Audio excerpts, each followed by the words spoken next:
I've been lucky with my upbringing when it comes to recreational reading. I was never the type of person who just stayed in one category. I went where I had a natural curiosity or things interested me. Yes, I do read books without pictures. Sadly, that's becoming a bit of a rare skill these days. But one of the books I do like, yes, it has pictures, is a Japanese manga by the name of Shut Hell. Man, I wish they had North American representation. I wouldn't say it would be the biggest thing in the world, but it would definitely be something that could stick in the hearts and minds of people. Maybe even get a live action or Netflix adaptation. The main character of Shut Hell, by definition almost a genuine monster in the eyes of her enemies. And this is just going off of the early chapters. She literally killed one of her enemies and sat down on his chest, leaned up against his heart, and smiled as she heard the beat slow until it stopped. That is some of the darkest shit I've come across. Holy crap. I know a lot of people like to have some level of spectacle or supernatural elements. Sometimes emphasis is just able to be realized almost immediately at the end of the combat situations. Does everything look like some berserker style / grade illustration? Absolutely not. But is there care and detail into almost every single frame? Absolutely. In the beginning, Shut Hell is basically just a nomadic person whose sole existence is based off of murdering her enemies, who pretty much did exactly what you would expect tyrants of that age and era to do. They're basically, for lack of a better term, Mongols, and they've made it their life goal to wipe out whoever pisses them off. The Tengut being one of the ones that they actually did it to. In fact, I believe Shut Hell may be a Tengut. And no, I don't know if I'm saying the name correctly. These people don't exist anymore.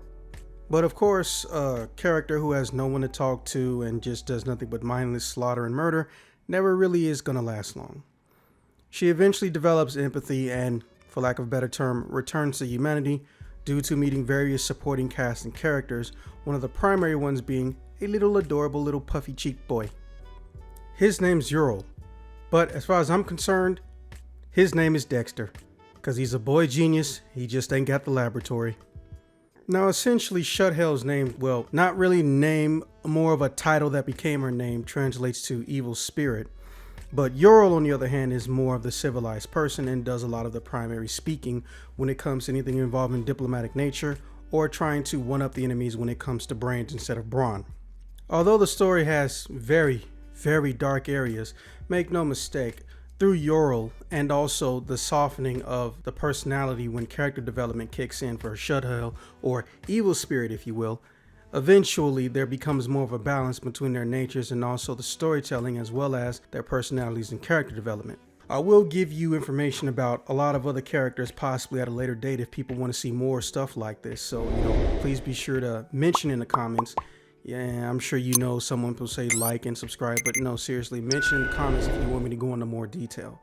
The way we're structuring these types of videos, they're meant to be short form content.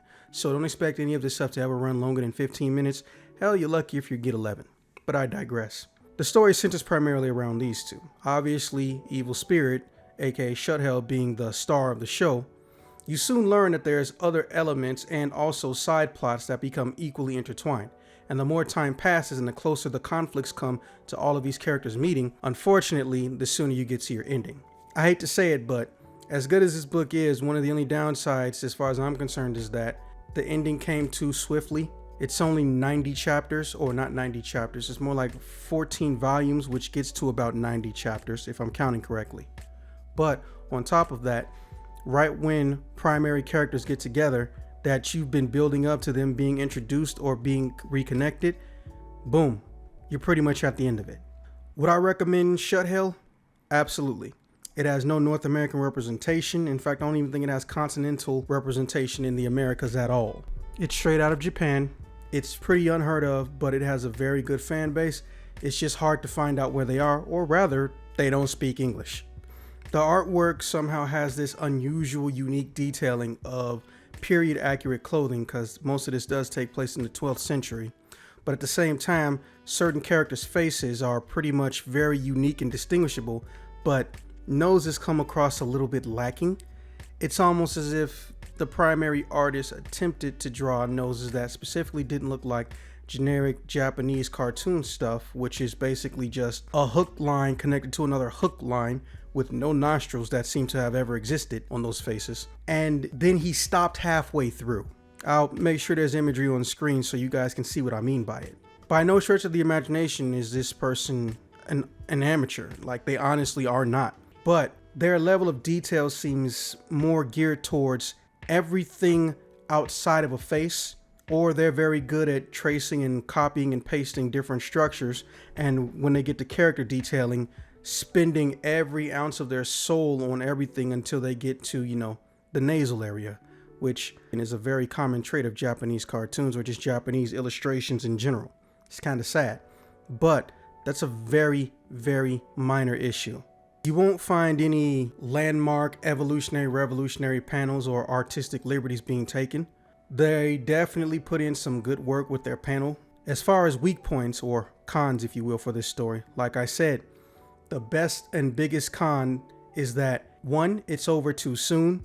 2, there's not really much interrogation. There's not really much diplomacy or even combat sequences when all the major characters, both primary and supporting, get together.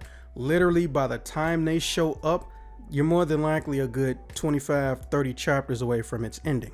That being said, it's gonna feel a certain way. It's gonna sit on you and it's gonna annoy you a little bit.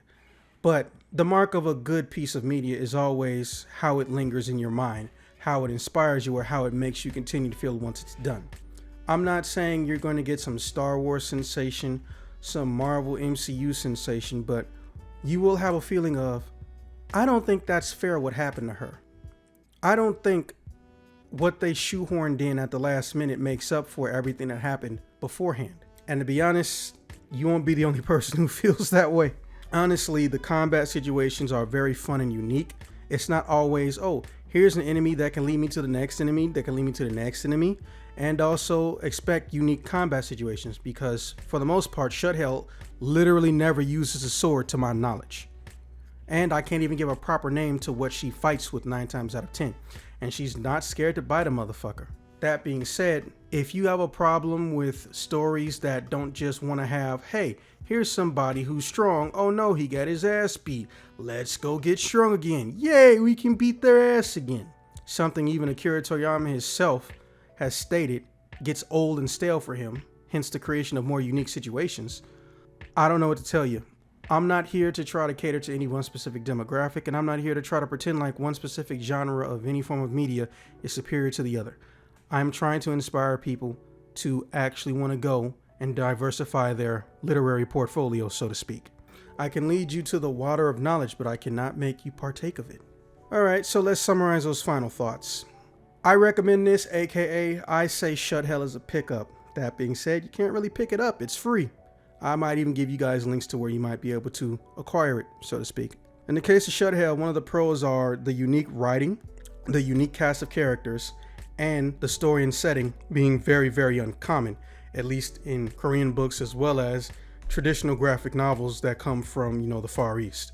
That being said, there's something a little bit almost criminal about the lack of detail on the facial structures of the characters.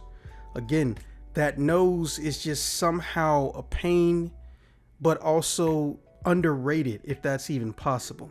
I don't know what they were going for, but it just doesn't seem to translate well even in official artwork. However, I understand that this is a stylistic choice and some people may like it or they may not even care about it. The main characters and the supporting cast are very unique, and the story in and of itself has a very unique turn. It has high moments, it has low moments, and it goes some dark places as well. Expect to start on one chapter and randomly realize you've blown through the whole thing. As far as cons are concerned, well, I already told you. It's gonna feel like it's ended too quickly, and when you finally see the characters you like or hate or want to see conflict happen between get together, it's pretty much already over. And that ending is very, very divisive and polarizing. Well, that being said, I give it an A-.